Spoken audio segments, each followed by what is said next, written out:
I wanted to start getting into comic book reviews, specifically reviewing the comics that I buy. Um, I wanted my first review to be a Batman related book, so I got Batman The Dark Prince Charming by Enrico Marini. Both book 1 and 2, this book just came out this week. This book came out, I want to say, January, February. It was in the beginning of the year. Enrico Marini, I hope I'm saying his name correctly, Enrico Marini, I should say. He wrote and illustrated this book. This story is pretty straightforward. It's nothing complex. Without getting into every single detail, I want to leave plenty for comic book readers to discover on their own, so it doesn't completely ruin it. The basic plot is that Harley Quinn's birthday is here. The Joker's initial plan to get her something for her birthday didn't quite work out. They were chilling watching TV and she sees this blue cat diamond. So the Joker decides that he's going to try to get her this diamond to make up for his initial plan going awry.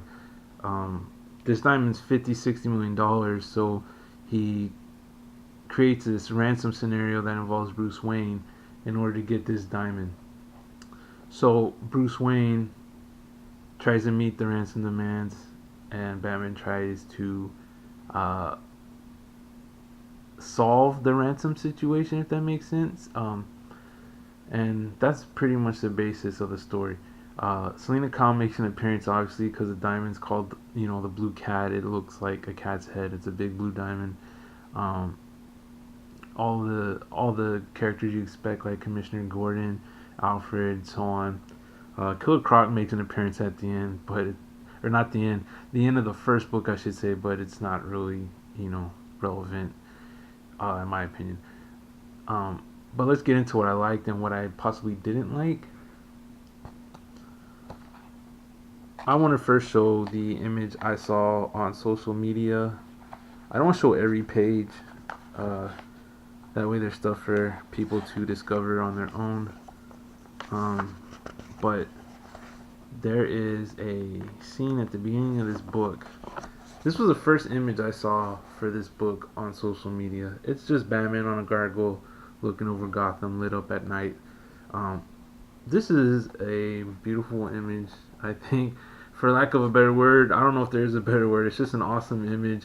I would love to have this as a print to hang up on my wall. I think it looks that good. I believe Marini's process is he'll draw it and then he'll color it with like a watered down acrylic. Originally I thought it was watercolor, but I think it's just a watered down acrylic. The colors in this book look amazing. That scene leads to a chase that involves, Joker, and at some point Selena Kyle shows up. It's a good scene. I did want to show this little exchange between Commissioner Gordon and Batman. Batman arrives on the rooftop. Commissioner Gordon's over here vaping. Batman says, "Vaping, you look ridiculous." And then Commissioner Gordon responds, says the guy running around in a bat costume. It's a very simple exchange, but I laughed pretty hard when I saw it because, to me it was just funny. Some people think vaping looks silly. I don't have anything against vaping, It doesn't make a difference to me either way, but the exchange was funny, in my opinion. Another thing is his Batmobile. I believe this is his design because I don't recall seeing a Batmobile that looks like this. You could probably say it's a combination of existing Batmobiles, but without getting into that, I think this Batmobile design looks amazing. It's like a sleek, sporty tank, if that makes sense. Those descriptions could be contradictory, I guess you could say, but I just think it's an amazing design. I like it a lot. Let's go ahead and go to the second book. There's an exchange in here that's done really well. Marini does a good job as far as capturing the essence of the characters, and when I say that, I really mean the Joker. It's pretty easy to capture the essence of like a stoic figure like Batman or a playboy like Bruce Wayne, but his take on the Joker, I think, is pretty successful. Even in this one scene where he meets up with Bruce Wayne to discuss, like, this ransom scenario. It's very, very cool,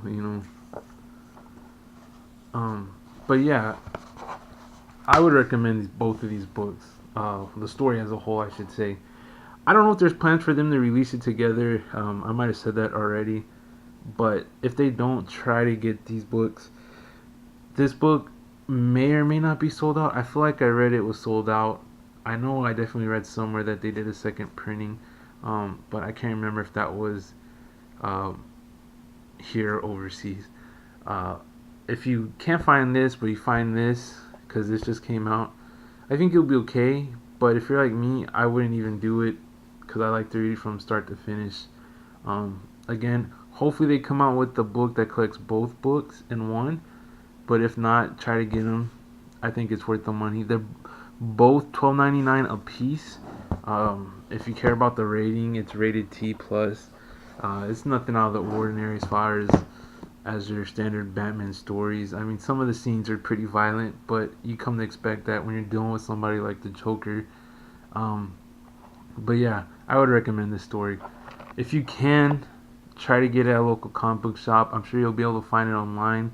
I don't know that for a fact, but I don't see why you wouldn't be able to find it online because you can find anything online for the most part. But if you can, really support your local comic book shop. That's where I got mine, at my favorite shop. I don't have anything negative to say about these books. The story's pretty straightforward. There's a lot of verbiage, but it's easy to read. And when I say a lot, it's not like the whole book is full of verbiage because there's a lot of action scenes. But the dialogue has plenty of verbiage, I should say. But it is easy to read. The story flows well. There's not a low point in any of it, I feel. It's a very cinematic feel on this story. Like, the thing I like about books is if it has a cinematic feel. If I can read a regular book and picture it in my mind easily, I like that because it's like I have a movie going on in my head as I'm reading. With comics, it's a little different because there's nothing really left to visualize because it's all there in front of you.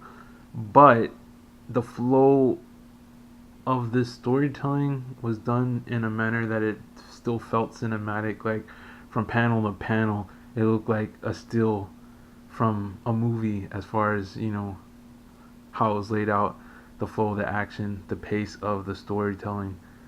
I liked it. I recommend it again. I know I've probably said that like 4 or 5 times already, but if you get a chance to pick up these books, do it. I think it's worth it. Thank you for watching, and again, support your local comic book shop.